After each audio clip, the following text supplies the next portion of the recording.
Shalom, selamat pagi Bapak Ibu serta saudara yang dikasihi oleh Tuhan. Kiranya berkat, damai sejahtera dan sukacita dari Tuhan Yesus Kristus senantiasa menyertai kita sekalian. Sebelum kita mendengarkan firman Tuhan dan renungan, marilah kita berdoa. Tuhan Allah Bapa yang Maha Baik, kami sungguh bersyukur atas kebaikan dan kemurahan-Mu, karena Engkau Tuhan yang selalu melindungi dan memberikan pertolongan dalam kehidupan kami. Jika saat ini kami akan mendengarkan firman-Mu, kami memohon Tuhan mengurapi kami dengan Roh Kudus-Mu agar kami dapat mengerti dan memahami apa yang Tuhan sampaikan kepada kami, sehingga iman dan karakter kami semakin hari semakin baik dan berkenan di hadapan-Mu. Biarlah firman-Mu selalu membimbing kami dalam kami menjalani kehidupan ini. Mampukan kami untuk menjadi anak-anak-Mu yang mentaati firman-Mu. Terima kasih Tuhan. Di dalam nama Tuhan Yesus Kristus kami sambut berkat firman-Mu. Amin. Bapak Ibu serta saudara yang terkasih, bacaan firman Tuhan saat ini diambil dari TB2, Kitab Mazmur pasal 37 ayat 23 dan 24. Demikianlah sabda Tuhan. Tuhan menetapkan langkah-langkah orang yang hidupnya berkenan kepadanya. Apabila ia jatuh, tidaklah sampai tergeletak, sebab Tuhan menopang tangannya. Tema renungan saat ini adalah ditopang saat terjatuh. Bapak Ibu serta saudara yang terkasih, pernahkah kita mendengar atau bahkan mengucapkan sendiri keluhan seperti ini? Sejak saya mengikut Yesus, mengapa justru masalah datang silih berganti? Dulu sebelum percaya, hidup saya terasa lebih mudah. Keluhan seperti ini sering muncul dari hati yang lelah dan kecewa. Namun jika kita jujur pada diri sendiri, benarkah sebelum mengikut Kristus kita tidak pernah mengalami masalah? Tentu tidak. Setiap manusia, baik yang mengenal Tuhan maupun yang belum, pasti menghadapi pergumulan hidup. Masalahnya bukan terletak pada ada atau tidaknya persoalan, melainkan pada harapan yang keliru.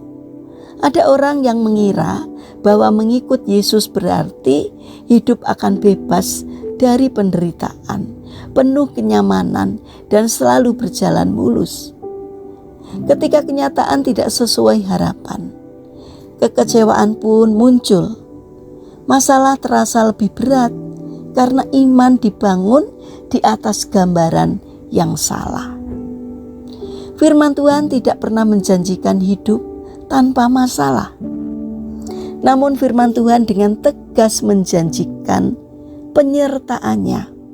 Dalam Mazmur 37 ayat 23 dan 24 menegaskan bahwa Tuhan menetapkan langkah orang yang hidupnya berkenan kepadanya.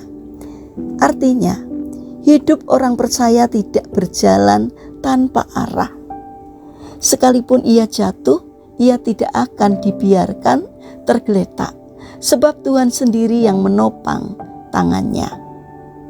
Bapak Ibu serta saudara yang terkasih, mengikut Yesus bukan berarti kita kebal terhadap kegagalan. Kita bisa jatuh dalam dosa, kita bisa mengalami sakit, kebangkrutan, kehilangan, dan kekecewaan. Namun perbedaannya sangat jelas. Bersama Tuhan, kejatuhan bukanlah akhir. Tuhan memberi kekuatan untuk bangkit kembali. Ia memulihkan harapan yang runtuh dan menegakkan kembali iman yang goyah. Bapak Ibu serta saudara yang terkasih, sebaliknya hidup yang menjauh dari kasih karunia Tuhan sangatlah rapuh. Dalam Mazmur 73 ayat 19 menggambarkan bahwa orang fasik yang jatuh akan binasa dalam sekejap. Tanpa Tuhan, kejatuhan dapat menghancurkan seluruh hidup, Tetapi bersama dengan Tuhan, kejatuhan justru dapat menjadi proses pembentukan iman dan kedewasaan rohani. Karena itu, jangan menjadi pengikut Kristus yang mudah mengeluh dan menyalahkan Tuhan ketika masalah datang. Iman yang dewasa tidak diukur dari seberapa sedikit masalah yang kita alami, tetapi dari seberapa besar kepercayaan kita kepada Tuhan di tengah masalah itu. Tetaplah melekat pada kasih karunia Tuhan. Percayalah, Tuhan yang memulai perjalanan hidup kita, Dia pula yang setia menopang hingga akhir. Mari kita bangun karakter tidak mudah menyerah, tetapi jadilah anak-anak Tuhan yang setia. Mari kita berdoa. Tuhan Yesus yang Maha Baik, terima kasih karena Engkau adalah Allah yang setia. Ketika kami jatuh dan lemah, Engkau tidak meninggalkan kami, melainkan menopang dan menguatkan kami. Ajarlah kami memiliki iman yang dewasa, tidak mudah mengeluh, dan tetap percaya kepadamu dalam setiap keadaan. Terima kasih Tuhan, saat ini kami mendoakan bagi mereka yang mengalami permasalahan dan kesulitan hidup. Kiranya mereka tidak menyerah dalam menghadapi kesulitan, melainkan bangkit berjuang. Kiranya Tuhan berkenan hadir untuk menolong mereka. Bagi mereka yang terbaring sakit, kami berdoa. Kiranya Tuhan memberkati setiap upaya yang mereka lakukan. Kiranya Tuhan bermurah hati, berkenan untuk menjamah dan menyembuhkannya. Terima kasih Tuhan. Kami ingin menyerahkan seluruh aktivitas kami hari ini ke dalam pimpinanmu. Kami memohon Tuhan yang menolong dan memberkati, sehingga apapun yang kami kerjakan boleh berkenan di hati Tuhan.